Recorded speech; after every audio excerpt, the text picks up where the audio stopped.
Fala, meu povo, tá começando a Arena 34. Eu sou o Iguin Eu sou o César. e hoje a gente vai ter mais um episódio do quadro Bola Prosa, que é o nosso quadro de conversa, né? De entrevista. A gente entrevista o convidado e depois a gente faz um debate. A gente trouxe aqui o Pepe Narducci, né? O Pedro Paulo, que é do Endzone BR. Ele já participou de um episódio nosso que a gente fez sobre o Super Bowl, do último que aconteceu, né? Foi entre Tampa Bay Buccaneers e Kansas City Chiefs.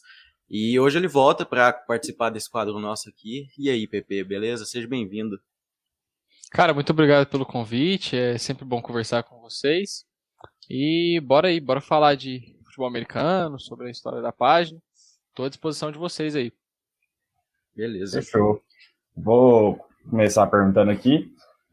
Quando que surgiu o seu interesse com o futebol americano? Como que você foi se apaixonando? Cara, meu primeiro contato com o futebol americano foi em 2013, nos playoffs da temporada de 2012, que foi o ano que teve o Super Bowl 49ers e Ravens, né? Uhum. E eu comecei a assistir junto com meu pai. E o primeiro jogo que eu vi completo foi o Super Bowl. E eu achei muito massa. Eu gostei bastante do estilo de jogo, do dinamismo que os 49ers colocavam naquele jogo, com o Kaepernick. E aí eu comecei a me interessar naquela off-season. Então eu tive o azar de ter pego logo de cara assim, um jogo que é o jogo final da temporada. Então ficou 7 meses sem. Mas quando a temporada voltou, eu comecei a acompanhar. E aí, ano após ano, eu fui acompanhando mais. O primeiro jogo que eu lembro de ter ficado muito bravo assim, assistindo foi Seahawks e 49ers, na final da conferência de 2014. Ai, Sherman. É, é, e aí foi aumentando. Aí, à medida que o meu amor pelos 49ers foi crescendo, o esporte foi se tornando mais natural para mim, porque a gente tem essa coisa muito forte com o futebol, porque a gente cresce aprendendo a torcer pro futebol, a gente já cresce com um time, e aí o contato é mais fácil. E até eu adquirir essa paixão pelos 49ers mesmo, eu ficava meio que ali, o futebol americano era o meu segundo esporte, terceiro às vezes. E aí, à medida que foi aumentando, se tornou aí o meu esporte favorito, o meu, não só hobby, mas a minha grande paixão na vida, assim, como esporte e estilo de vida mesmo. O futebol americano se tornou algo muito maior pra mim. Mas foi desde 2012, cara. Ah, bacana. E você falou que você começou a ver junto com seu pai. Seu pai já assistia? Já, ele assistia desde ali da década de 80, década de 90. Ele pegou ali o Nossa, muito final. tempo. Pegou a era do Uhum. Dan Marino, quando as transmissões eram feitas com o Luciano do Vale ainda, né? Acho que Nossa. se não me engano, era na Band que transmitia.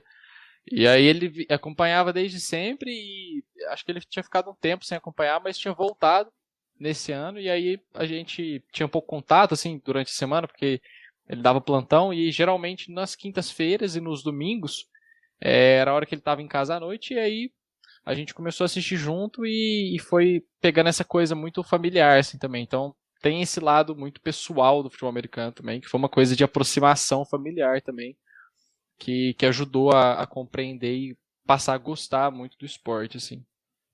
Ah, bacana. E a torcida pelo 49ers, você puxou do seu pai ou ele torce para outro time? Não, ele é Dolphins, cara. Ele é Ah, Dolphins. A torcida dos 49ers foi pura e exclusivamente por conta do uniforme do Kaepernick. Foi o primeiro time que eu vi, logo de cara eu já tive uma identificação, achei muito massa, assim, e veio. Assim como no futebol, eu era vascaíno quando eu era criancinha, mas mais por influência do meu pai. Mas quando eu comecei a assistir, logo o primeiro time que eu gostei foi o São Paulo e ficou, tá ligado? E com os 49ers foi meio que a mesma coisa. Eu não fiquei muito tempo pensando em qual time a escolher. Os 49ers chegaram até mim, foi o primeiro jogo que eu vi e simplesmente foi. E aí foi crescendo ao longo do tempo aí.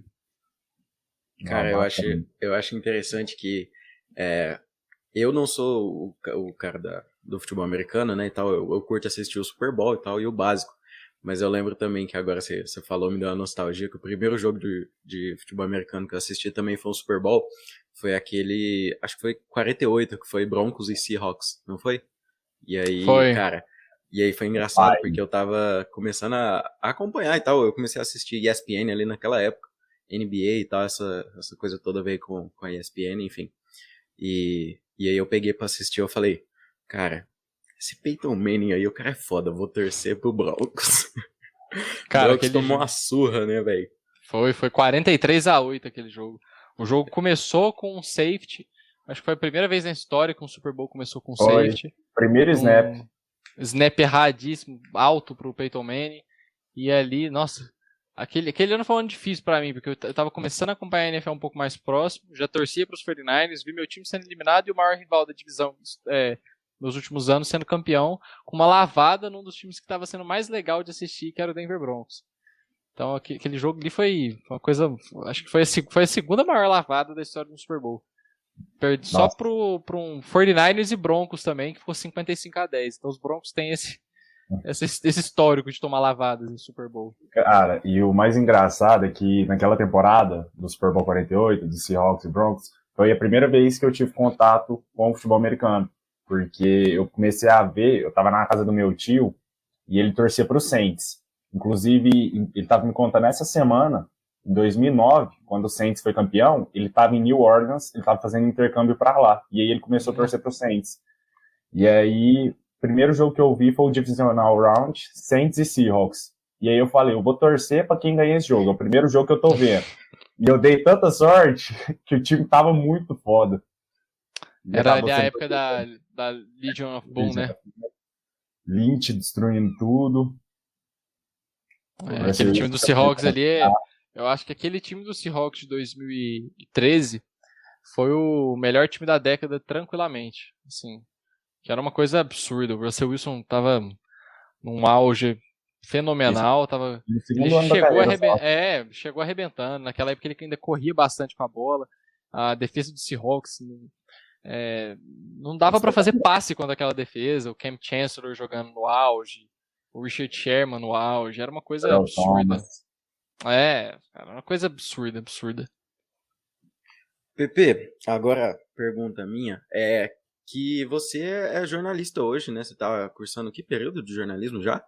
Eu tô no 4º período. Sim. E como que foi pra você? Como que despertou esse interesse de ser jornalista? Se isso provavelmente tem a ver com a sua paixão por esporte também, acho que é a área que você quer trabalhar. E como que o futebol americano teve influência nisso, né? O jornalismo brasileiro nessa área também te inspirou? Como é que foi essa história para chegar a essa decisão de carreira? Bom, eu sempre tive um contato muito próximo com o esporte. Então, mesmo quando o futebol americano não era muito forte assim na minha vida, o futebol era. Teve uma época que eu era muito fã de futebol e desde cedo eu sabia que eu precisava trabalhar na área da comunicação. Aí, chegando perto dos vestibulares e tal, eu acabei querendo cursar direito logo de cara, não gostei. E fui atrás do jornalismo meio que porque eu sabia que era o meu propósito de vida.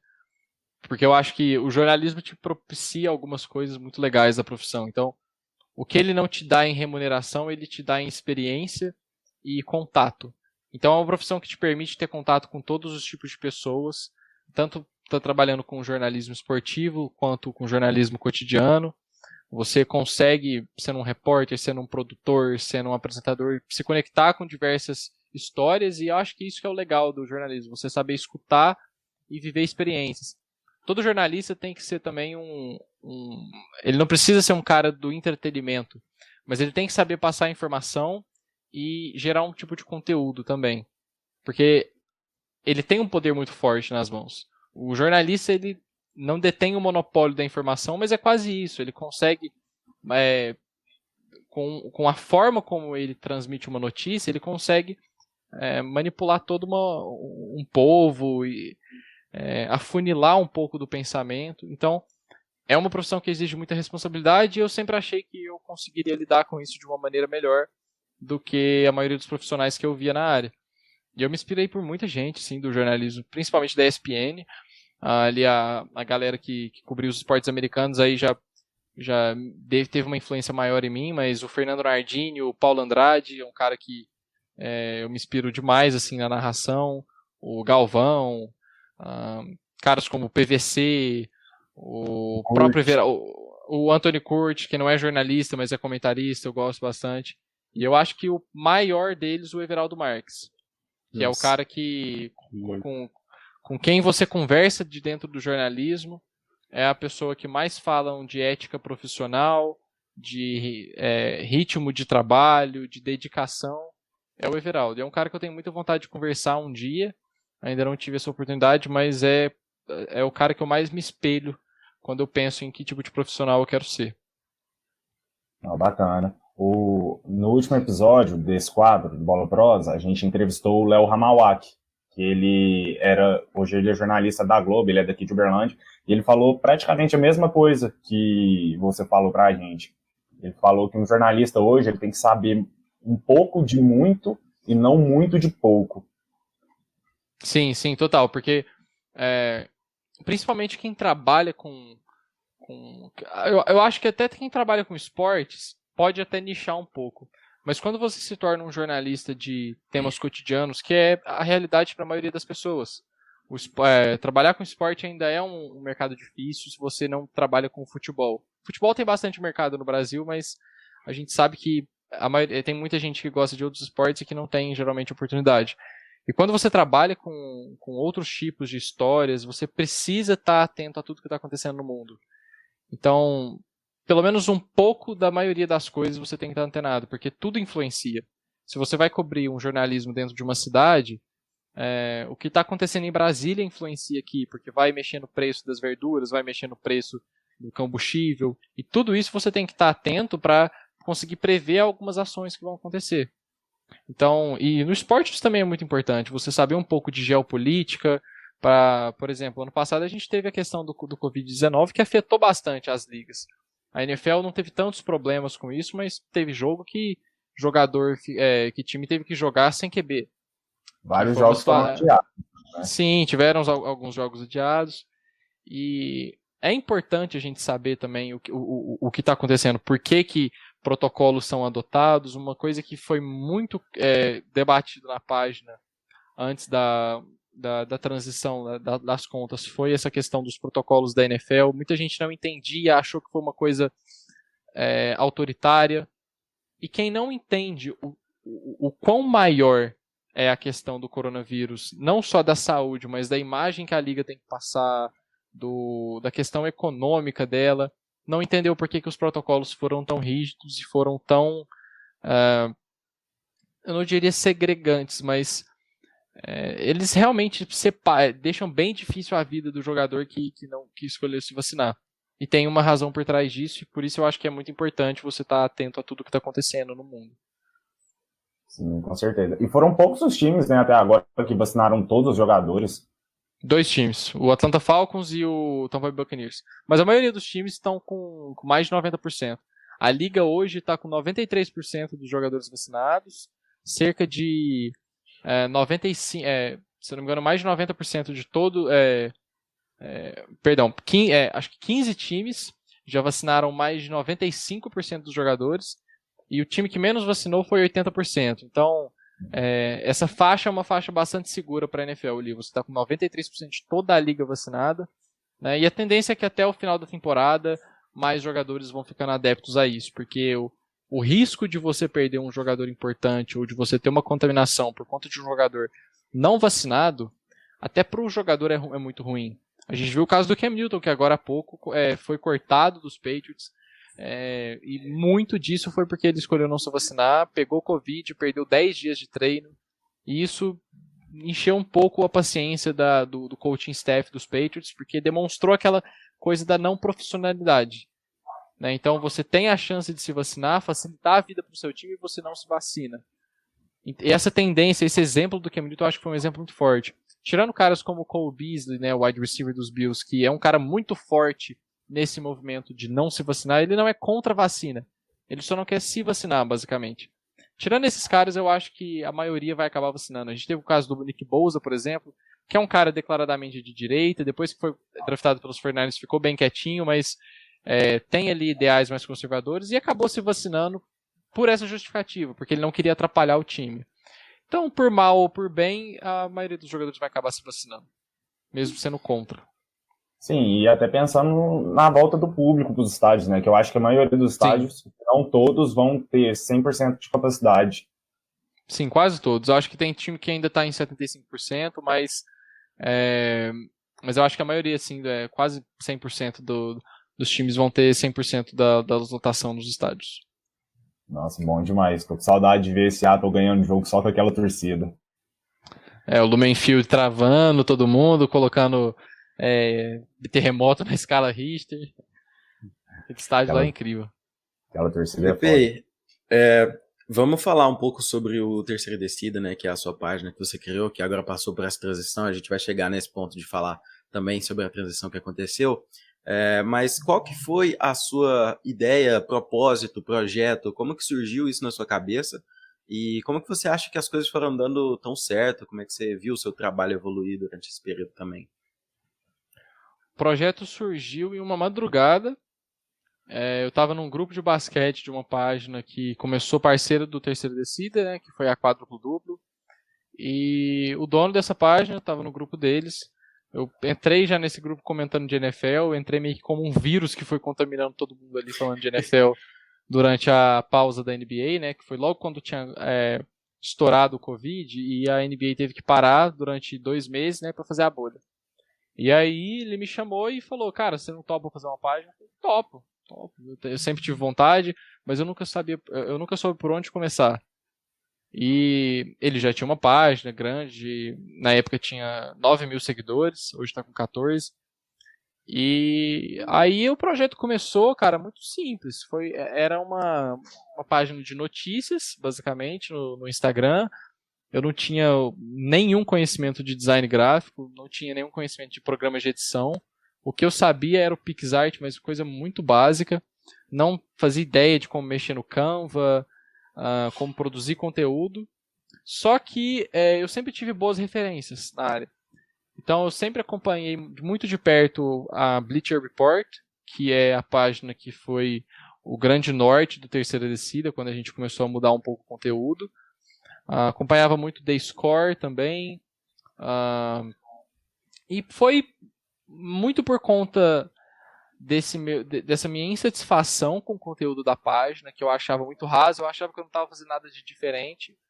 E eu tenho essa questão muito dentro de mim, assim, se eu vejo que eu não estou fazendo diferença, eu simplesmente paro porque não está funcionando para mim.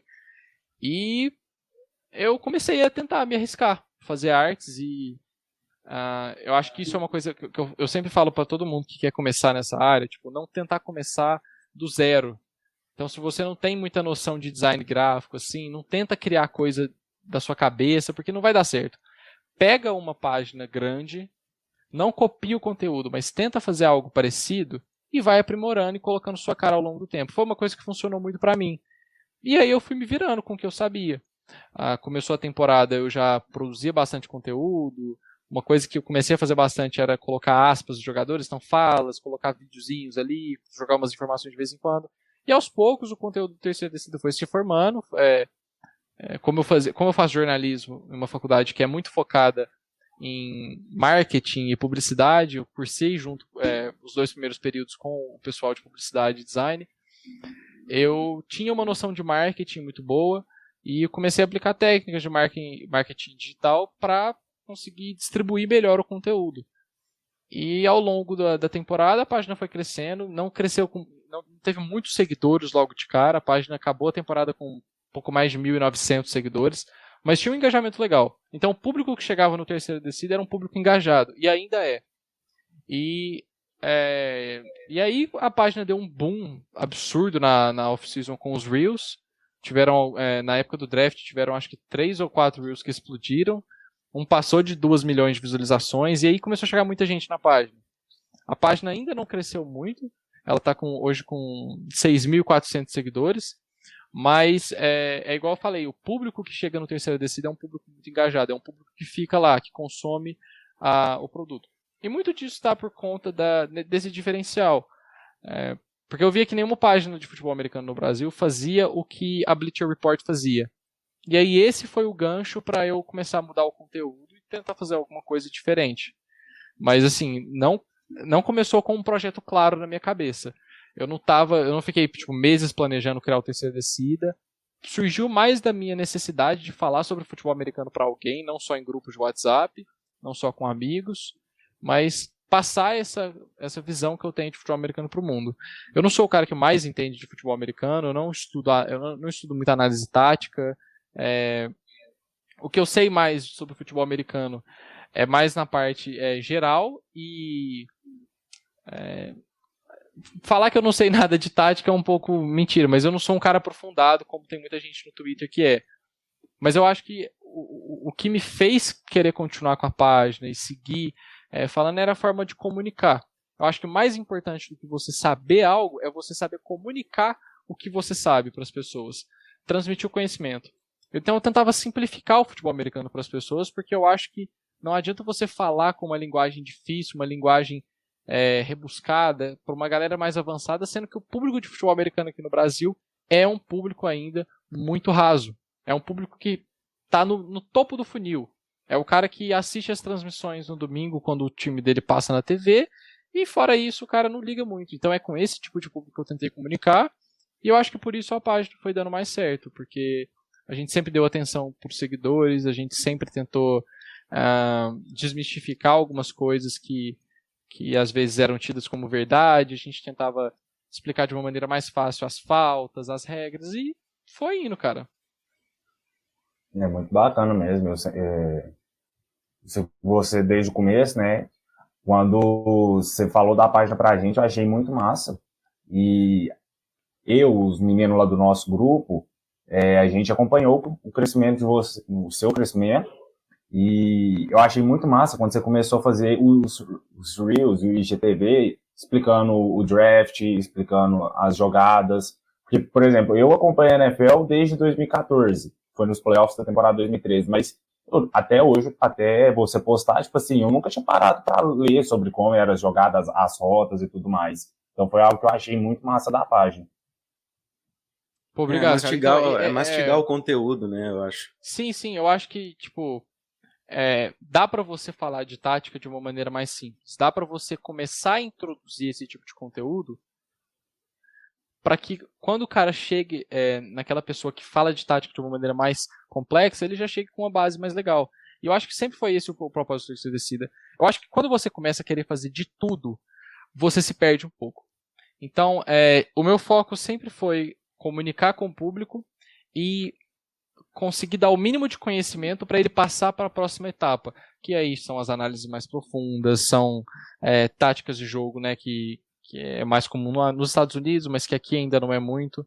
Então eu tentava sempre dar o básico para o cara chegar no Twitter e seguir, né, os perfis que a gente vive vendo aí sobre jogadas e táticas defensivas, e aquela coisa complicada que a galera não entende muito bem, o cara já chegar com um pouco de bagagem.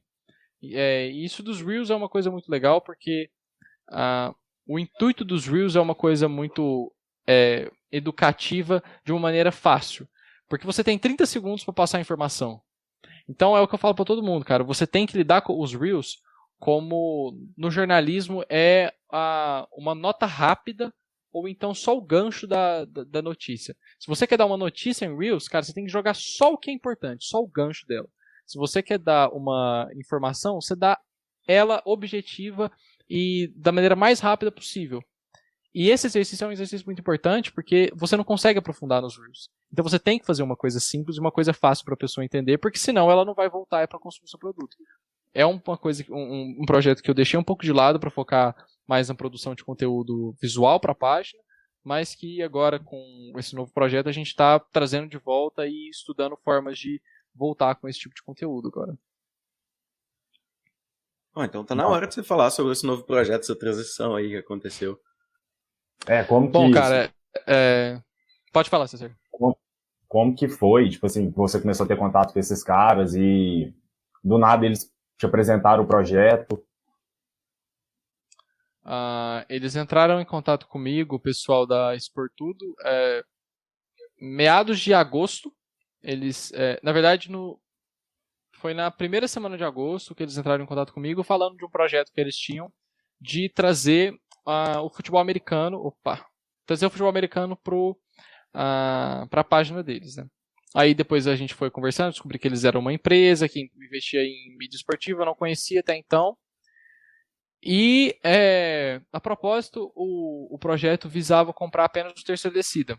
Mas a gente nunca teve Twitter e nem Facebook, né? A gente sempre ficou mais focado no Instagram, por uma decisão pessoal minha mesmo. E acabou que conseguimos fazer uma junção entre o Terceira Descida e o Endzone Brasil, que era uma página do Twitter de mais de 50 mil seguidores, que estava desativada desde 2018, porque o dono estava trabalhando em outros projetos, e inclusive ele agora é o nosso gerente de conteúdo.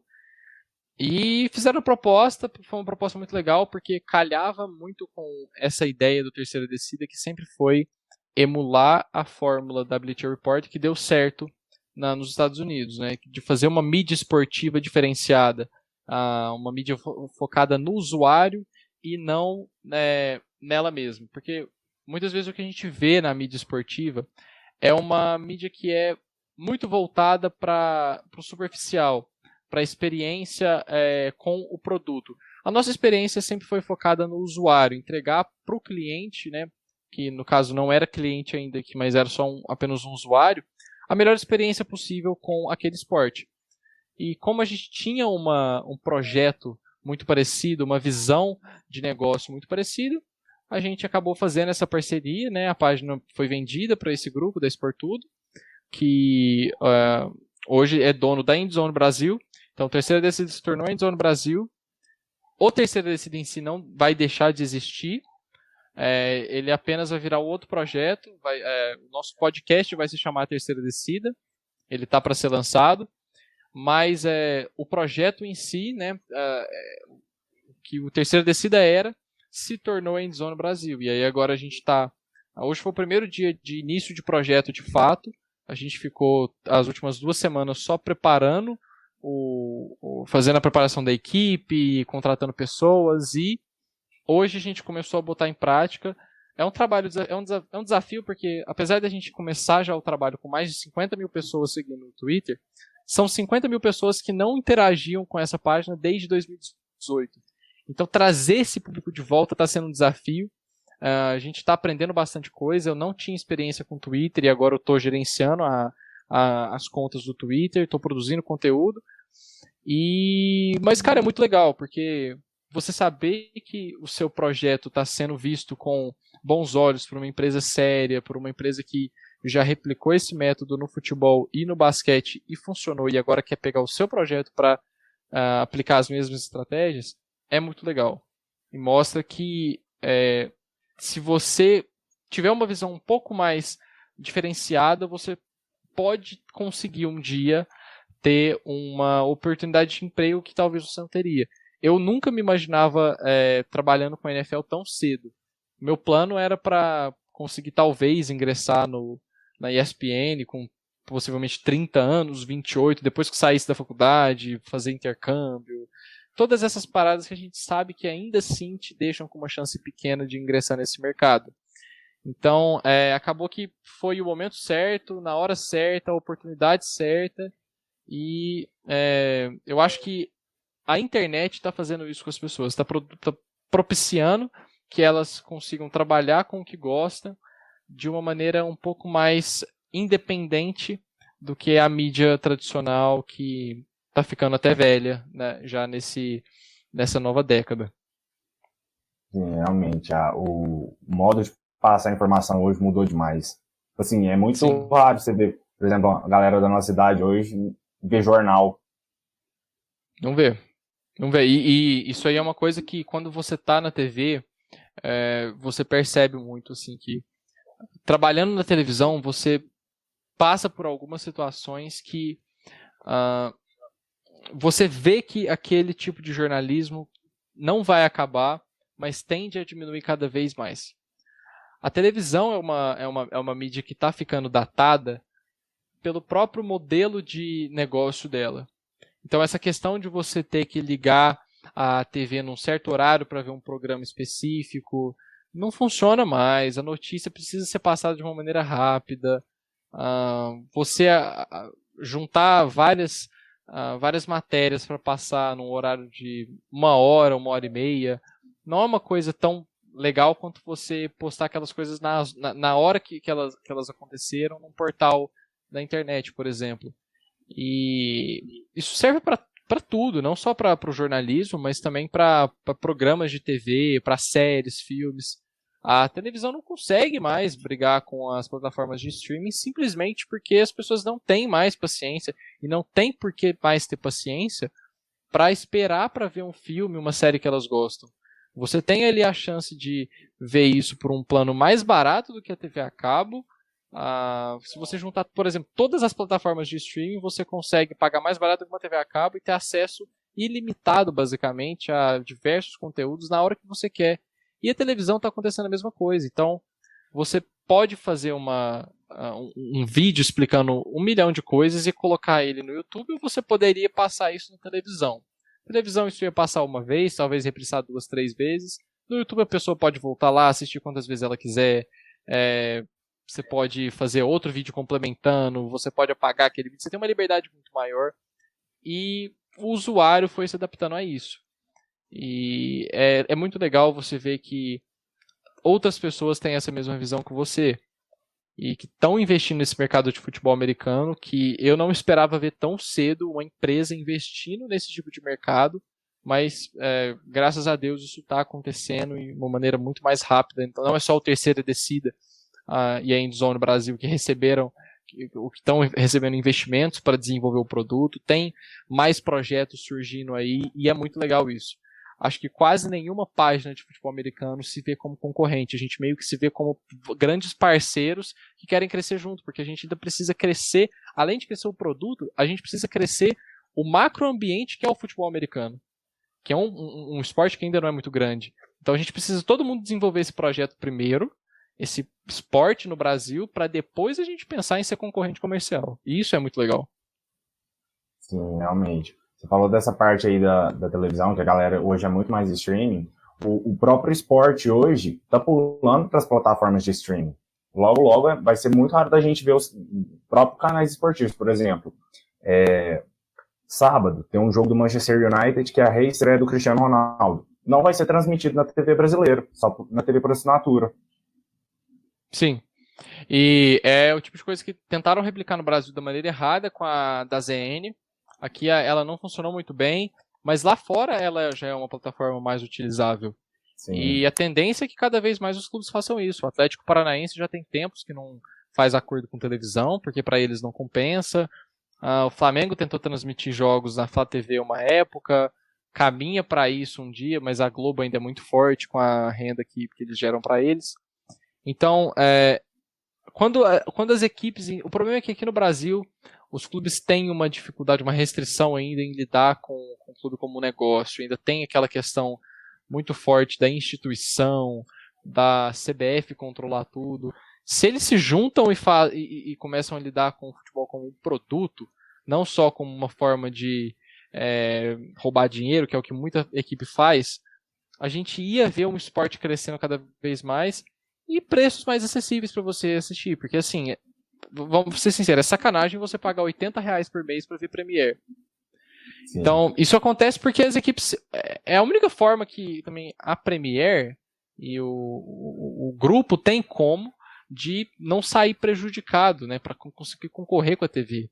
Então, se a gente tivesse essa visão que a NFL já tem, que a NBA já tem, de ser uma liga que é um produto também, porque a NFL e a NBA são produtos, eles precisam vender a liga para conseguir patrocínios, e é por isso que dá certo, é por isso que a gente não vê time da NFL falindo, time da NBA falindo, porque eles recebem uma verba igualitária que é dividida pelos clubes, que no futebol não funcionaria, funciona na MLS, mas é uma forma totalmente diferente, não vale a pena citar aqui.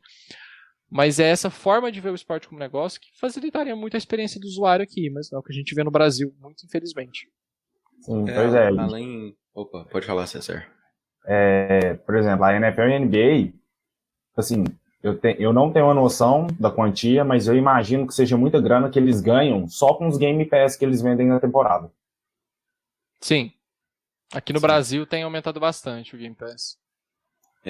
Além disso, né, eu também vi vocês falando, né, a gente também tá vendo, por exemplo, um movimento que eu achava que a Netflix, por exemplo, ia fazer, mas eles erraram muito, que é de não trazer esses canais para as plataformas de streaming, né? A gente vai ver a ESPN agora no Star Plus, A TNT Sports também vai estar no HBO Max, não é?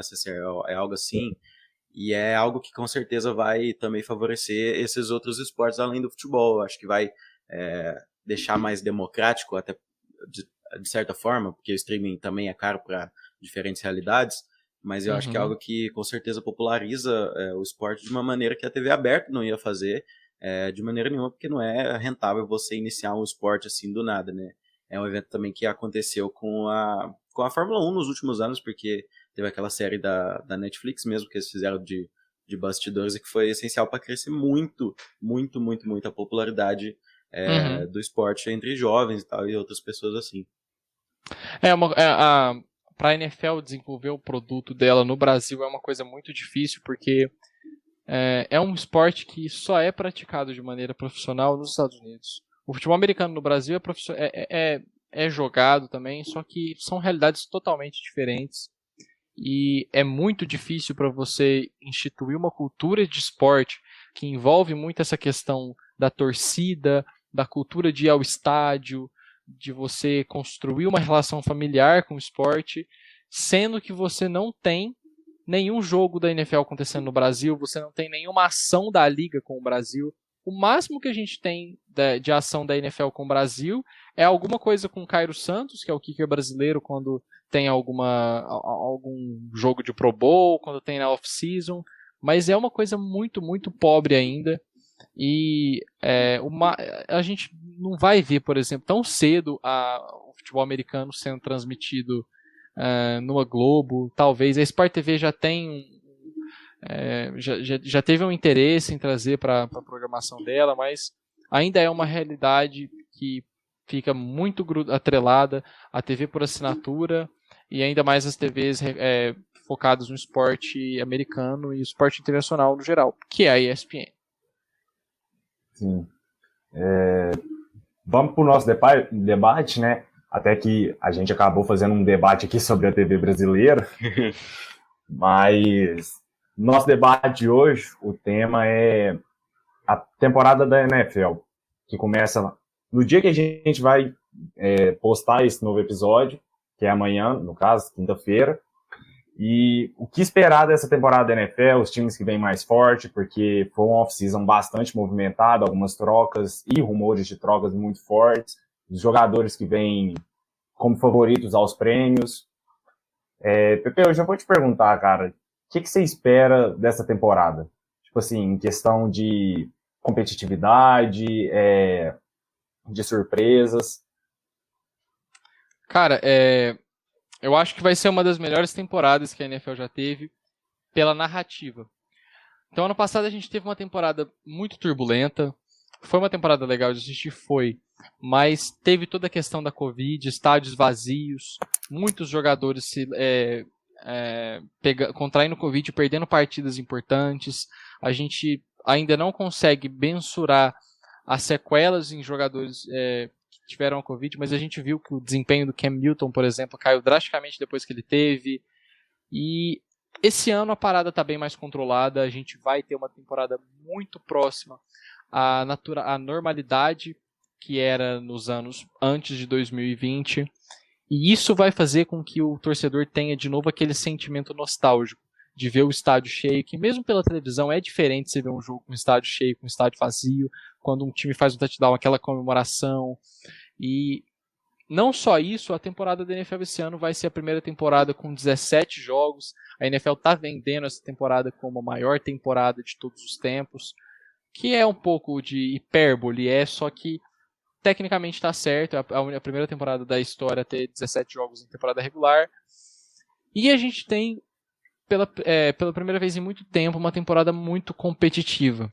A gente tem dois times ali muito fortes que vêm como favoritos, que é o Kansas City Chiefs e o Tampa Bay Buccaneers. E eles vêm favoritos muito por terem mantido a grande parte do elenco que jogou naquele Super Bowl. Os Buccaneers mantiveram uns 22 titulares daquele Super Bowl, os Chiefs mantiveram acho que 20 ou 21 também. E além disso, a gente tem bastante time que vai correr por fora essa temporada. Na AFC a gente consegue listar os Bills e os Browns, que vem forte para essa temporada, brigando com o Kansas City Chiefs.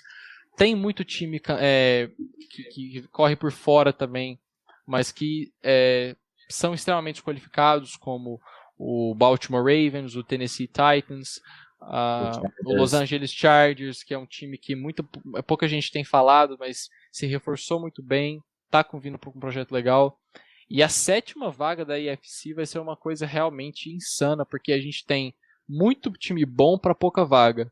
Então a gente tem Miami Dolphins, que ainda pode entrar nessa briga, o New England Patriots, o Indianapolis Colts, o Denver Broncos pode ser que brigue, porque tem um elenco muito forte, tem um quarterback ruim, mas tem um elenco muito forte. E na NFC a gente tem um cenário parecido, a gente tem ali 3 times bem definidos como os líderes de suas divisões, né? Então tem o Dallas Cowboys, o Green Bay Packers e o Tampa Bay Buccaneers que saem à frente dos seus concorrentes dentro da divisão. E aí a gente vai para a NFC West, que é um cenário totalmente caótico, no bom sentido. Que é uma divisão que tem 4...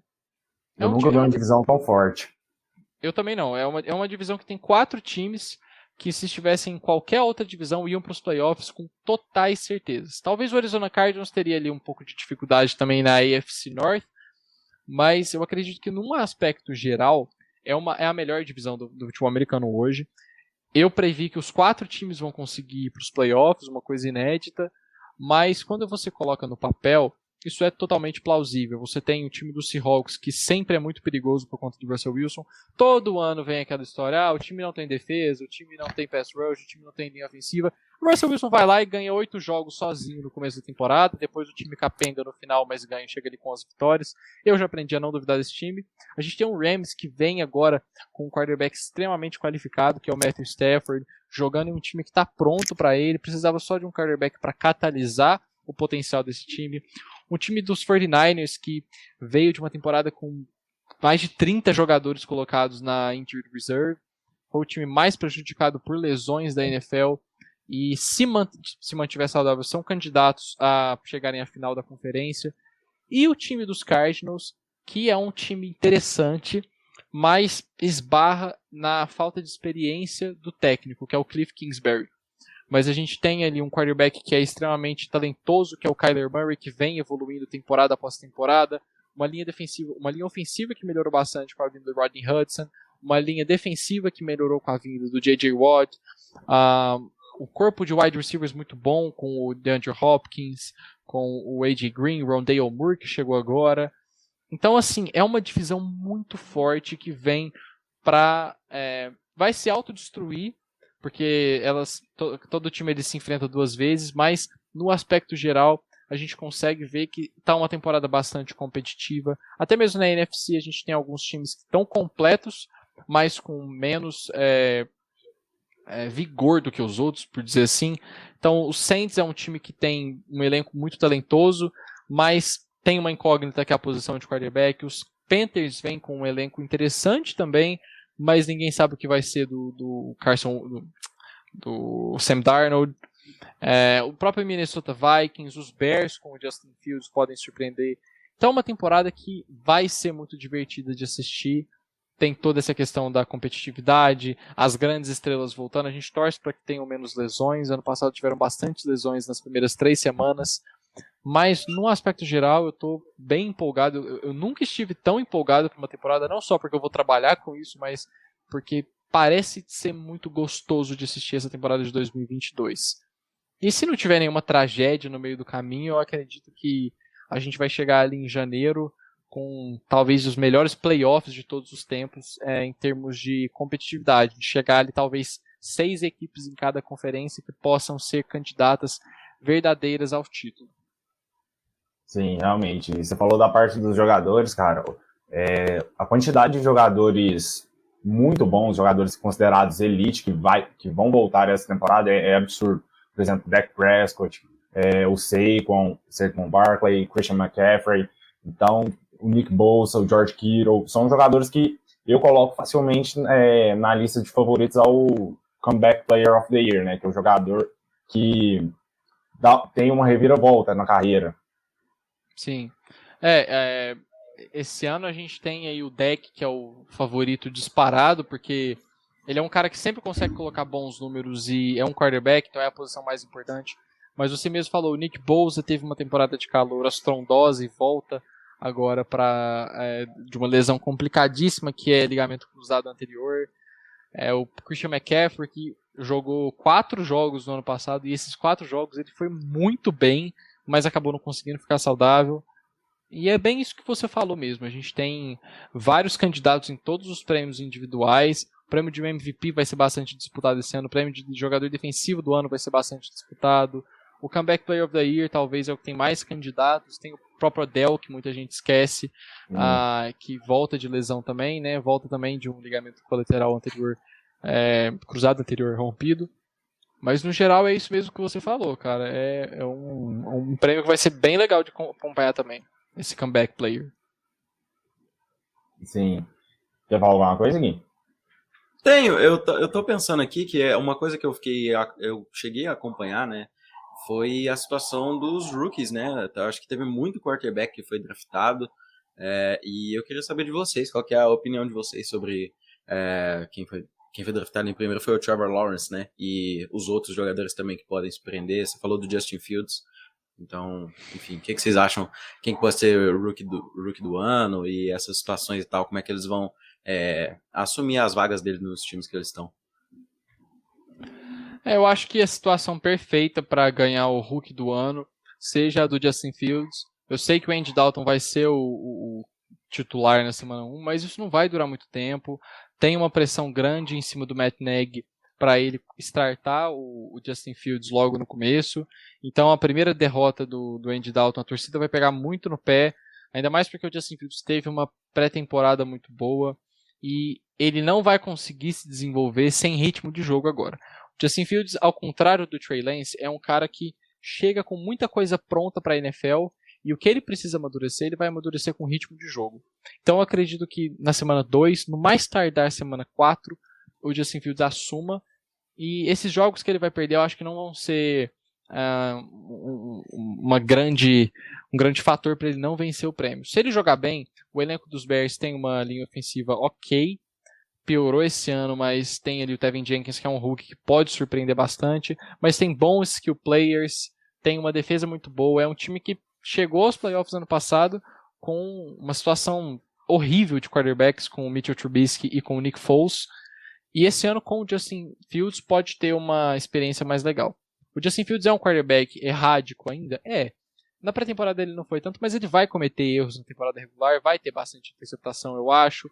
Porque Hulk tem o aspecto meio vida louca, kamikaze, que eu gosto de chamar, que é essa coisa de querer sempre buscar a big play. Porque no college isso é mais fácil. College você tem um tiroteio muito grande de jogadas aéreas durante as partidas, que na NFL você precisa ter mais cuidado. Mas é interessante que o quarterback passe por isso para ele amadurecer também. É uma coisa que a gente achou que o Justin Herbert ia sofrer bastante no começo, mas que ele mostrou desde a primeira vez que ele toca na bola que ele estava pronto para ser um quarterback na NFL. E hoje eu coloco ele como um candidato ao MVP, de tão pronto que ele chegou na liga. O Joe Burrow foi a mesma coisa, ele chegou, cometeu alguns erros, mas estava mostrando bastante postura, bastante determinação. E além do Justin Fields, eu acredito que o Zach Wilson tem uma situação legal também para ser o calor do ano, porque ele tem bons skill players, tem uma linha ofensiva que vem melhorando ano após ano, agora com a chegada do Elijah Vera Tucker também, que veio pelo draft, juntando ali ao lado do Mekhi Becton. A gente tem ali o time do... Eu tô muito curioso para ver o Mac Jones, porque ele foi muito também bem na pré-temporada, e a gente sabe o que o Bill Belichick pode fazer com um quarterback, qualquer quarterback na mão dele. A minha única ressalva com o Mac Jones é que talvez ele vai ser um quarterback que vai vencer jogos, mas não vai encantar. E aí talvez ele tenha números ok, por exemplo, eu acho que ele é um quarterback que vai ter ali os 20 touchdowns, não vai passar de 10 interceptações, talvez tenha até menos do que isso, umas 5, 6 interceptações. Mas eu acho que, por exemplo, o Justin Fields é um cara que tem potencial de lançar os seus 28, 29 touchdowns, mesmo perdendo 2, 3 jogos, e talvez essa questão do olho, né, de você ver o cara jogando ali, vai pesar um pouquinho mais, né, mesmo com o quarterback sendo talvez mais pronto, né, eu não acho que o Mac Jones necessariamente seja mais pronto do que o Justin Fields. Ele é um quarterback que vai cometer menos erros, ele tem um teto baixo, mas ele tem um piso alto, E o piso dele é alto justamente porque ele sabe o que ele precisa fazer em campo. Ele é um cara que toda jogada que ele sabe exatamente o que ele precisa fazer. Ele não vai arriscar se ele não precisar. E isso nos Patriots, igual você falou, Cessé, é uma coisa muito perigosa. Porque os Patriots ganharam 9. Ganharam 6 Super Bowls só replicando esse esquema de cometer poucos erros e seguir escala no campo de pouquinho em pouquinho, que foi o que Tom Brady dominou durante mais de 20 anos na maior dinastia dos esportes americanos. É o cara que faz o básico, mas faz muito bem feito. Exatamente. E outro QI, né, que foi a primeira escolha, Trevor Lawrence, eu vejo ele na mesma situação que o Burrow no ano passado. Porque é um quarterback que chega com números extraordinários do college e que cai num time que não tem muito o que falar sobre o time. Por exemplo, o Trevor Lawrence vai ter recebedores bons, como o Lavis Christiano, DJ Chark, mas a gente viu ele sofrendo muito com a linha ofensiva na pré-temporada. Sim, a linha ofensiva dos Jaguars é, para mim, com alguma folga, a pior linha ofensiva da liga. Tem ali, no máximo, o interior de linha ok, mas é uma linha que não consegue dar o mínimo de tempo possível para o Trevor Lawrence. E é uma linha que tem a sorte de estar numa divisão que não tem grandes pass rushers. Mas ainda assim, você não consegue se desenvolver na liga sem uma linha ofensiva. Então, cedo ou tarde, isso vai acabar caindo na conta dos Jaguars. Eles tinham a chance de ter draftado o Tevin Jenkins nesse draft e passaram o Tevin Jenkins por 2 oportunidades, né, ao draftar ao pegar eu esqueci o nome dele, Travis Etienne, que acabou machucando, né, tá fora da temporada, uma pena. Mas foi um time que negligenciou essa posição no draft, eu não gostei nem um pouco. Quem vai sofrer com isso vai ser o Trevor Lawrence, porque ele vai ter todo o talento, ele tem todas as ferramentas para ser um quarterback da NFL.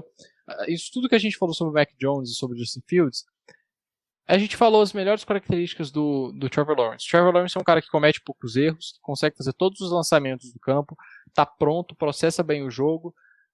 Faltou só ele ter caído em um time melhor. E talvez ele seja um caso parecido com o que aconteceu com o Andrew Luck no começo da carreira, algo que aconteceu com o Carson Palmer.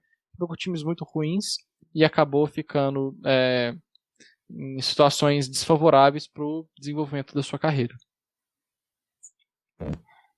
E aproveitando que a gente está falando muito dos prêmios, queria saber de você o que você espera do prêmio de Rook of the Year, Offensive Rook of the Year, Defensive Rook of the Year. A gente falou mais dos jogadores de quarterbacks, né? Voltou? Voltou. Você deu uma travadinha. O microfone do César tá dando uma picotadinha. Se você puder girar aí no lugar onde tá, ele vai melhorar, eu acho. Mas o PP voltou já e vai dar tudo certo. Para fazer a pergunta, aproveitando que a gente tá falando dos prêmios, o que você espera do prêmio de Defensive Rook of the Year? Porque a gente discutiu muito sobre os quarterbacks, do Offensive Rook of the Year. E eu tô curioso, porque eu tô botando muito até no Micah Parsons e no Patrick Surtain.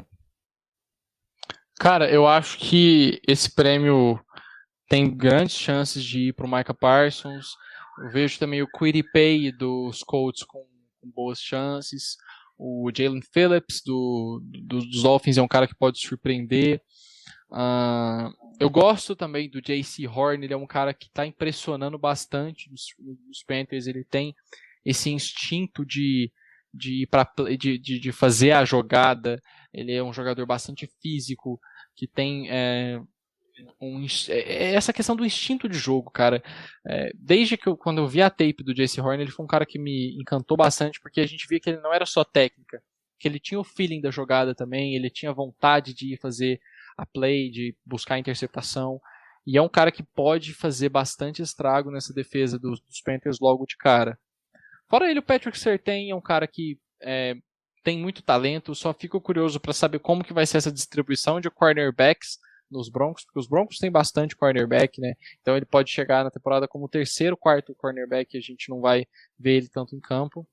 Mas se hoje eu tivesse que fazer um palpite, eu iria no Micah Parsons, porque ele é um cara muito instintivo, ele é um cara que consegue fazer pass rush muito bem, ele consegue perseguir o running back, ler a jogada bem, ele precisa... Claro, tem muita coisa para aprimorar, ele erra algumas leituras de vez em quando, mas no geral não é um grande problema. Mas hoje o meu palpite é no Micah Parsons. Uhum. Eu acho que, assim, ele caiu no lugar perfeito. Eu imagino, assim, a defesa do Dallas Cowboys vai ser muito boa para ele.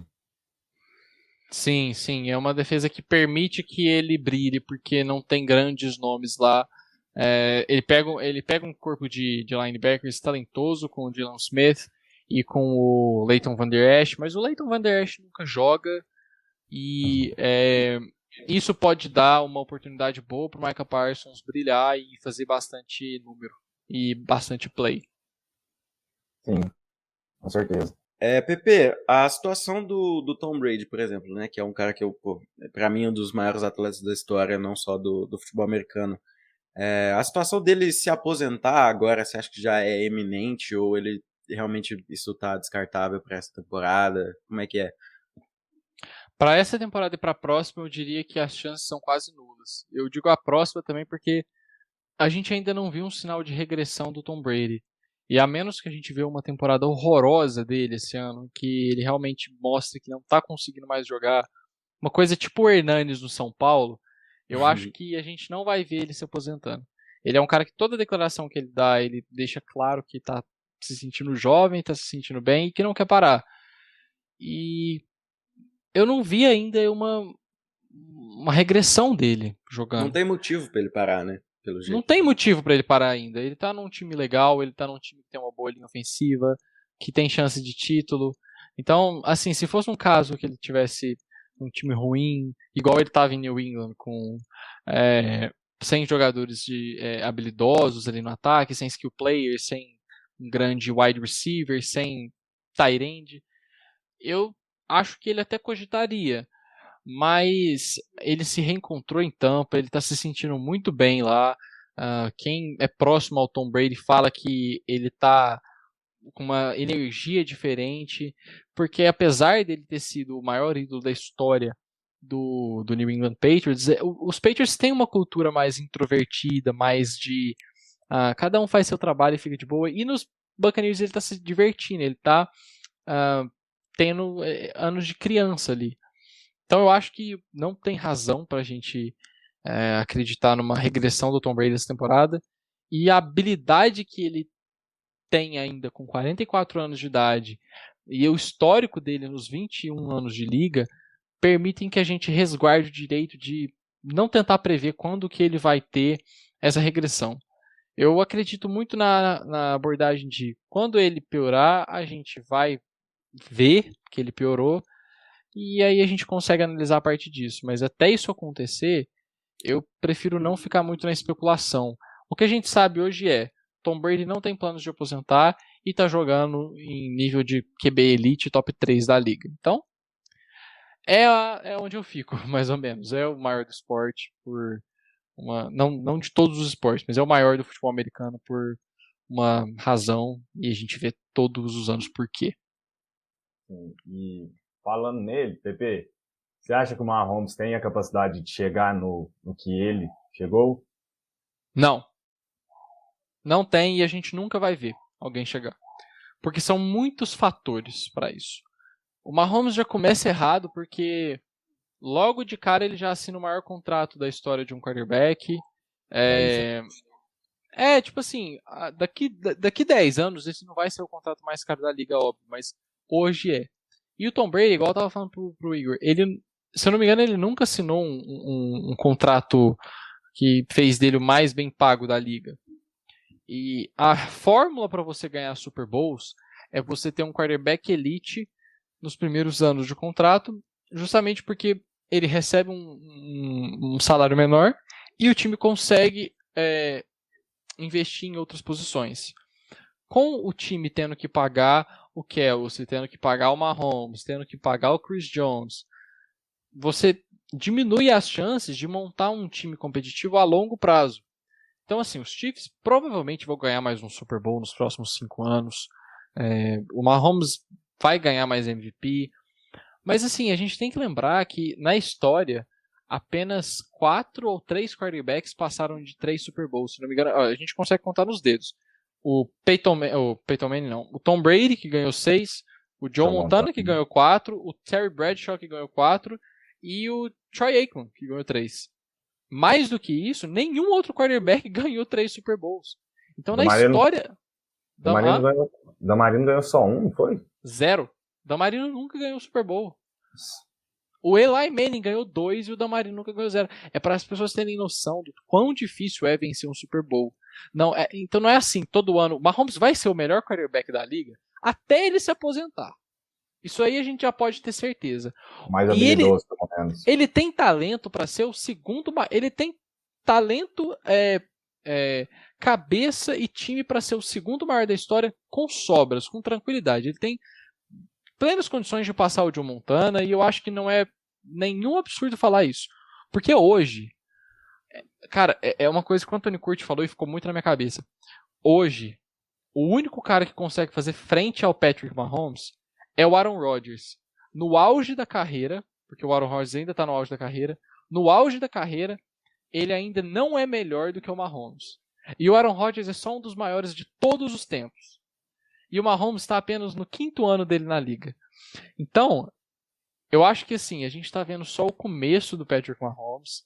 A gente vai saber mesmo da grandiosidade dele daqui 6, 7 anos, se a gente vê essa continuidade no trabalho dele, que eu acho que a gente vai acabar vendo.